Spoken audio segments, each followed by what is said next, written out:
Hi, welcome to the Market Alert for Friday the 23rd of June 2017.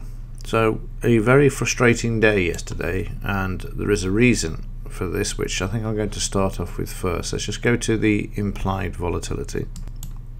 Right, let's have a look and see why the markets are doing what they're doing. I know we've covered this most days, but it'll be interesting just to reinforce what's actually going on.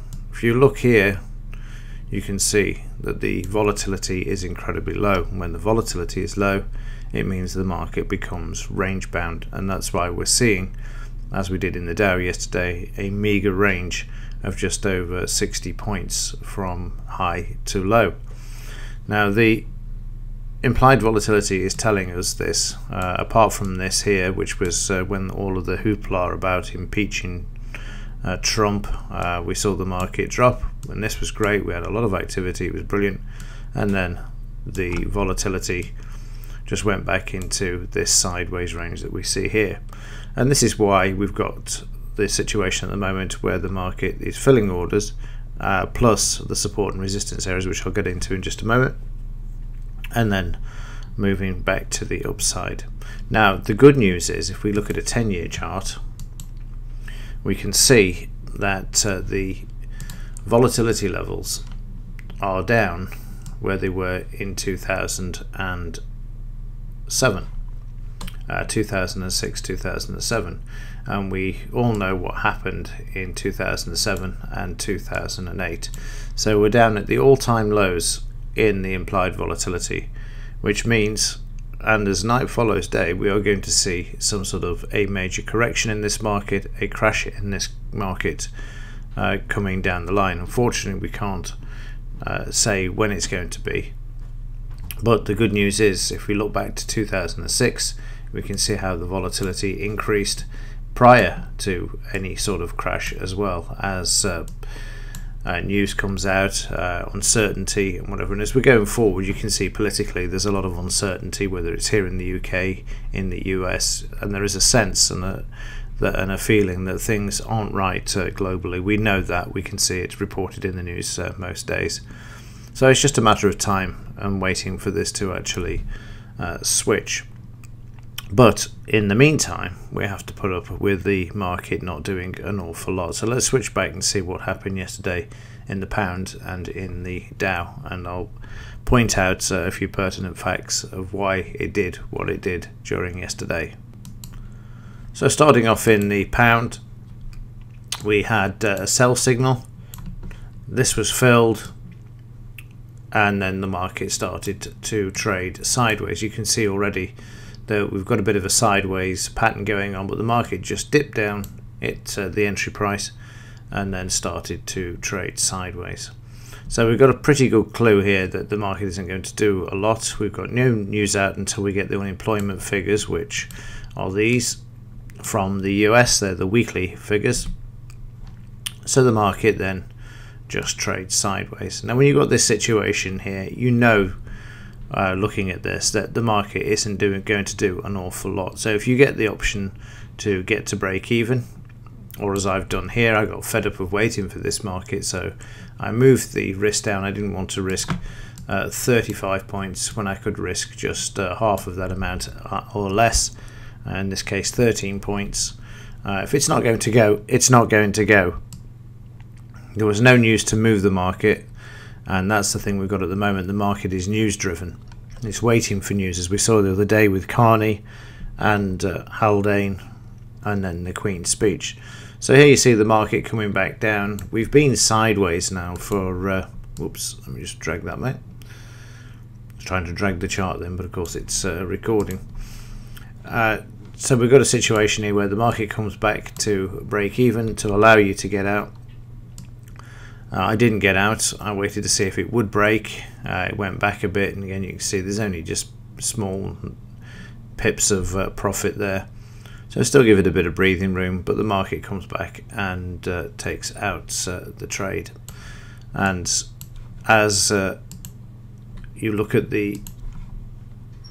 what happened after, the market came back and stopped the trade out for a 35-point loss. So it's worth just sometimes having to take that decision to say, well, it isn't going anywhere, So I'm going to move the stop and come out. Now in the Dow, I'll just move along a bit. See that, right? So in the Dow, we started off with the market putting in a sell signal. Now there's a major problem with this sell signal. As soon as it happened, my heart sank, because we've got this 21,400 level and the entry price is at 21,403. We know they want the market up. We know that this is going to be a floor for prices, and that is exactly what happened. The market went through and I thought we were off to the races, and then they brought it back, and again that's just typical of what they're doing at the moment. We then had a buy signal, which the market again was already starting to give clues. Look, the range of the bars, well, first off, the volumes dropped markedly, and the range of the bars from the high to the low are starting to become even narrower. There was no turnaround in price and a big shoot for the moon sort of situation, and that's because the volatility is low. So the buy side is now filled, and then we see that we get a sell signal. But again, look where the sell signal is. It's at that same price, and what have we got? That same support area there. So again, the market comes back and starts to trade sideways. You can see how narrow the range is. You can't even see the blue half psychological, the 21,450, because the range is so narrow. Market comes back again to the entry price, and then they bring the market back. We get a buy signal, and we've got a situation here where we know the buy side is the better side at the moment, and the market then breaks through this resistance, and we've got the scalp just the other side of the 21,450 level now. So the market moves higher and then goes to this figure, to the scalp that is, and then just trades sideways, comes back down, and by the evening session I came back into the study to see what was happening, and the market was just sideways. I mean, some of these bars are barely 10 points. That's how quiet it was during some of the session yesterday. And like I say, this is because of what you've got in the backdrop at the moment. You've got the lows in the volatility, this sideways of volatility. But as night follows day, and I know it's a bit of a cliche and I keep saying it, but trust me, this is not sustainable. It never has been since 1994 when I uncovered it. When the volatility gets into these lows, at some point the volatility has to increase. The market doesn't like things being static. It likes to see things moving, and it will break. But it's just very, very frustrating as we trade through these things. So that's why in this morning's market alert I'm highlighting certain situations to sort of assist you with. And again, I'll just recap this. Is, you know, you've got a sell signal here, but you've got a major support area that it's got to drive through to get down to here. And if it does get down to here, you'll see that pattern that we saw all of last week, where the market then reverses and then comes back because they don't want the market to move lower. Let's have a quick look at the daily charts and see what's happening. Let's start off with the pound daily. We've got the pound finding support at the 62% that we drew in, and this market now moving higher. It's got to take out the high here if it's going to move higher. And on the Dow daily charts, again, you can see how they're trying to bring this market back as well.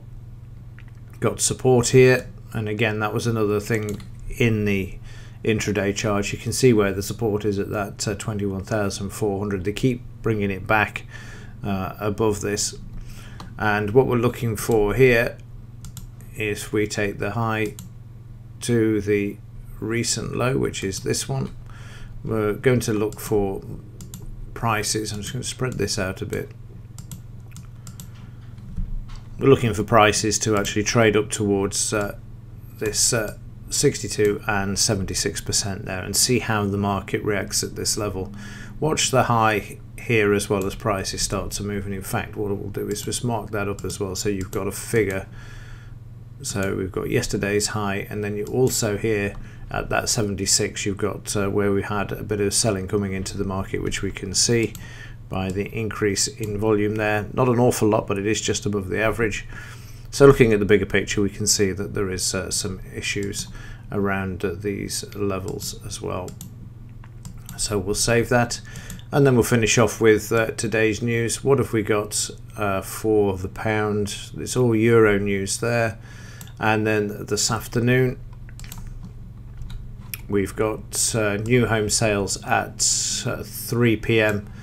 and at 7:15 they're going to wheel Powell out to have a word and see what he's got to say. But there is no major news to move these markets today, so unless something of a geopolitical nature comes out, then the markets are probably going to be the same as yesterday. So forewarned is forearmed.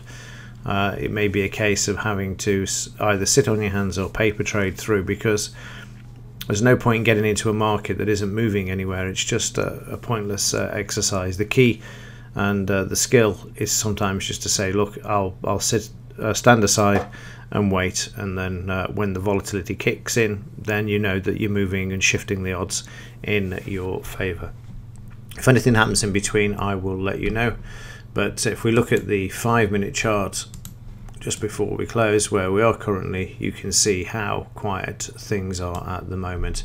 This is incredibly quiet, and just to show you how quiet it is, you can take one of these bars on the overnight and you can see it's only 2 points. So it is quiet at the moment. So again, just bringing these things to your attention. Also notice again on the overnight market trading down to 21,400, and prices then moving off again. So you can see they're still using this as a major support level to bring the market back, even on the overnight session. Right, that's it for today and for the week. I'll report in if there's any sort of movement in the pre-market session. Other than that, as ever, remain deadly calm and amazingly cheerful. And thanks for watching. See you in the next one.